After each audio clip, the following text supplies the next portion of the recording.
Stainless na din ba ang lagayan ng pagkain ng mga alaga nyo, mga kayabangers? So, ito nga pala, binili ko to.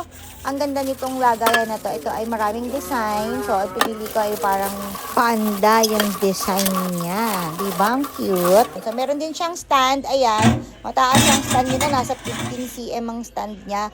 Kumpara dun sa mga nabibili natin na plastic na may elevated. Normally 10 cm lang yon, pero ito 15 cm. Since malalaki yung pusa namin, kaya ganyan ang binili ko.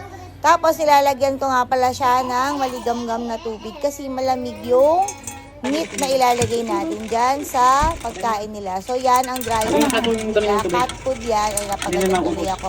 Bawasan ko doon ng tubig. Kasi ang malimit magpakain dyan ay si Botik. So ako paminsan-minsan lang. Ayan yung hinimay natin na manok.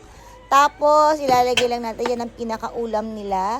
Pero yan ay nilaga lang at hinimay nang wala po yan kahit anong seasoning or salt. Nilalagyan din namin sila ng salmon oil para naman gumanda ang kanilang mga furs. Kasi diba yung mga Maine Coon, magaganda yung mga balahibo nila. So, para ma-enhance ang kanilang furs, lagyan natin ng salmon oil. So, ina-enjoy naman nila yung pagkain nila. Kaya, okay lang. Matagal din naman maubos yung salmon oil. So, ayan, pakakainin na natin sila.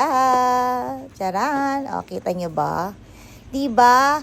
Sarap na sarap sila kahit walang salt. Kasi pag nasanay sila na may lasa yung pagkain nila, hahanap-hanapin nila yun. So, hindi lang kawali ang kailangan stainless. Kailangan din yung mga pakakanan ng mga pets natin para naman ma-maintain natin ang kanilang health in pristine condition. So, ano pang inaantay nyo? Check out na!